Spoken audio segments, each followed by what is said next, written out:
इस श्रेणी में कहानी है इरफान की। इरफान जो आर्थिक रूप से काफी असहाय था, जिसके कारण उसने 20 साल पूर्व ऑटो रिक्शा चालक बनने का फैसला किया। वह अपने कार्य से पूर्ण रूप से अवगत था, परंतु एक हादसे ने उसकी जिंदगी ही खत्म करके रख दी। आखिर क्या थी यह कहानी?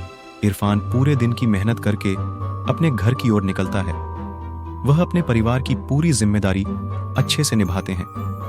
ऑटो रिक्शा पूरे दिन चलाने के बाद वह थक जाता है, लेकिन वह इसके बावजूद बेहद खुश होता है। आज उसकी कमाई अच्छी जो हुई होती है, वह सोचता है कि घर पहुंचते हुए वह रास्ते से कुछ खाने के लिए ले चलेगा, ताकि उसके दोनों बच्चे और पूरा परिवार को खुशी मिले। इरफान अपने परिवार से बेहद प्रेम करता है।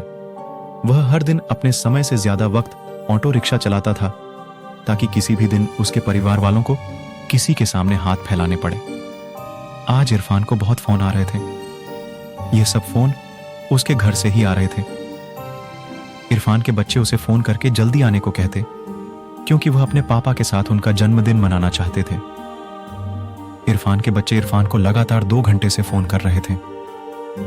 इरफान उन्हें हर फोन पर मना कर देता था, क्योंकि वो चाहता था कि थोड़ा सा धन और कमा लें, ताकि शांति से वह अपना जन्मदिन मना सके।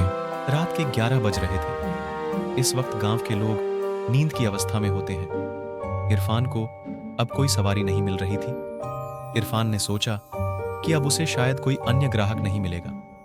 अब उसकी जेब में भी पूरे दिन के तकरीबन 1200-1300 कमाई हो चुकी थी। अब वह अपने घर की ओर निकल रहा था। उसने अपने होठों के दोनों कोनों को खींचा हुआ था। वह बेहद खुश था। वह रास्ते में ढाबे से कुछ खाना भी लेकर जाने का सोच रहा था।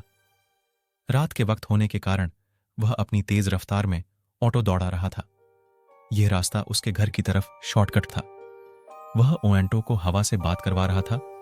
तभी अचानक से एक तेज रोशनी उसकी आंख के सामने पड़ी और वो खुद को बचाने के लिए ओएंटो के हैंडल को दूसरी ओर किया। अंधेरा होने के कारण उसे यह मालूम न चला कि उसका रास्ता अब बदल चुका है। वह जिस रास्ते पर अब था, यह रास्ते की एक खास बात थी। वह यह थी कि इस रास्ते से इरफान का गहरा संबंध रहा है। 20 साल पहले वह इसी रास्ते से गुजरा था। इरफान को उस रास्ते में घुसते ही अजीब सी ध्वनि सुनाई देती है। उसे अपना वही सफर फिर से याद आने लग जाता है। वह इसी दिन 20 साल पहले आया था। रास्ता बेहद सुनसान था। वह आगे जल्दी बढ़ रहा था। तभी अचानक से उसके ऑटो रिक्शा के सामने एक लड़की आ गई। लड़की की शक्ल देख इरफान बेहद घबरा गया। इरफान की आंखें बंद हो गईं। उसने आंखों को रगड़ा और फिर से आगे की ओर देखा, परंतु इस बार वह लड़की नहीं थी। उसी वक्त इरफान के कंधे पर उसी लड़की का हाथ आता है। वह सर्द हवा में भी पसीने से भीग जाता है। वह लड़की उसे बोलती है, भैया आगे की तरफ चलेंगे?